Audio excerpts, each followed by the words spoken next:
So there's a huge contrast between the two Gospels that we heard. The story of the triumphant procession into Jerusalem and then the Passion. In the Gospels, there is a week between these two stories. Jesus enters Jerusalem a week before his death. And that week is very significant. In fact, I think it's in Matthew's Gospel, a third of the Gospel is focused on that 1 week. So much of Jesus' teaching and proclamation is contained within that last week before his death.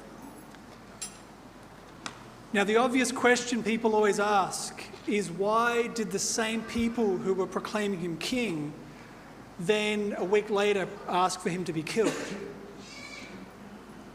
And I think really it comes down to what he spoke about in that final week.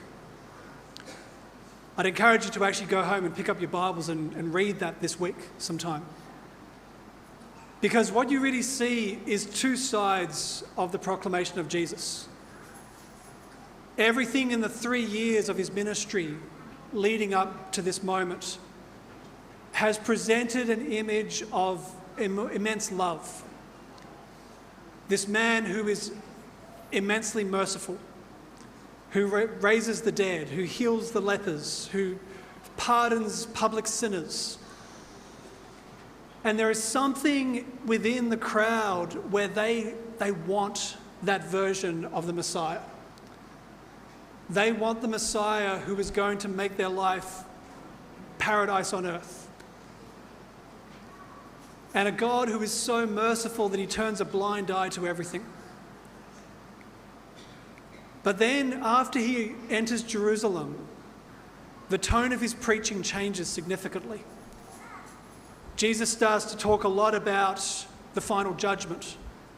He talks about the fact that anyone who follows him needs to make a really decisive decision. You're either for him or against him. And this starts to lay down a vision of truth, which people find very confronting. They liked the image of love, but truth now becomes a point of conflict. And so at this point, they say, we don't want you.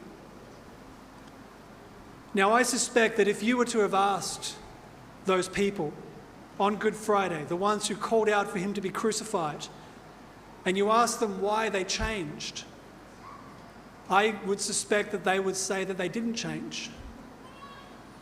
They didn't abandon Jesus, Jesus abandoned them. They had a very clear vision of what they wanted and what they expected the Messiah to be. It was that Jesus changed the focus.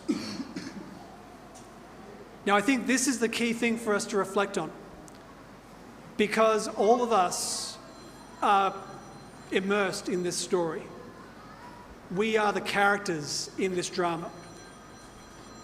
And what we see is that there are many of us who still to this day proclaim Jesus as Lord, who proclaim him as being the King, and yet we turn a blind eye to so much of his teaching.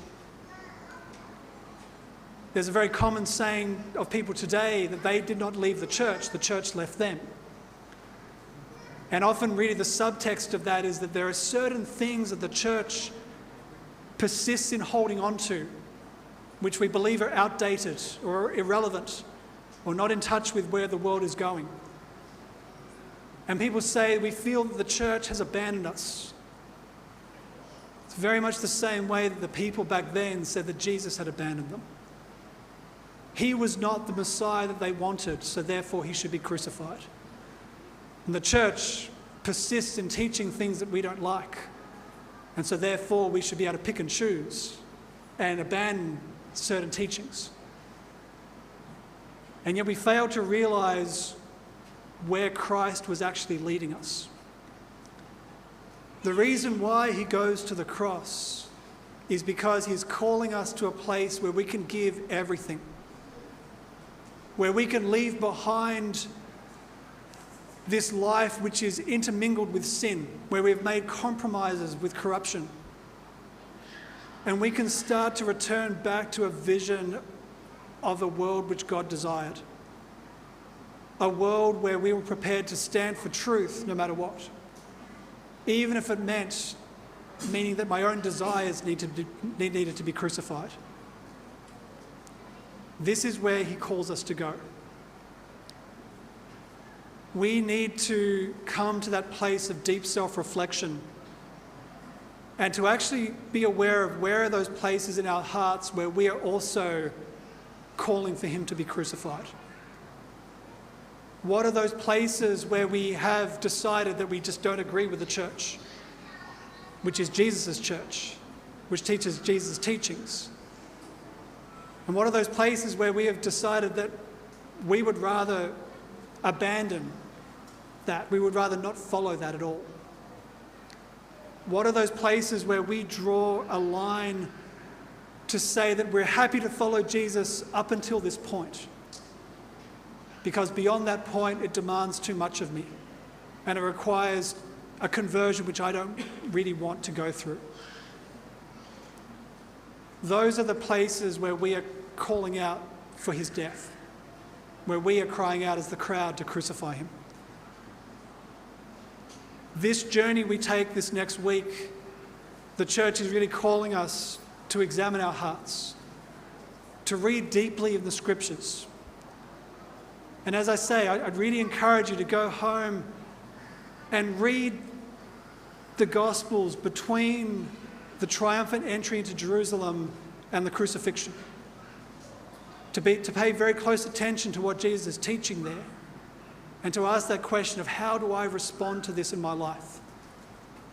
Have I come to that place where I've truly given everything to not just gone through a spiritual conversion, but also a deep moral conversion, an intellectual conversion, to allow my whole being now to follow Christ, so that we can truly come on Good Friday to stand at the foot of the cross with Mary and the beloved disciple, and to be the ones who faithfully stand there and worship, following him right to the end.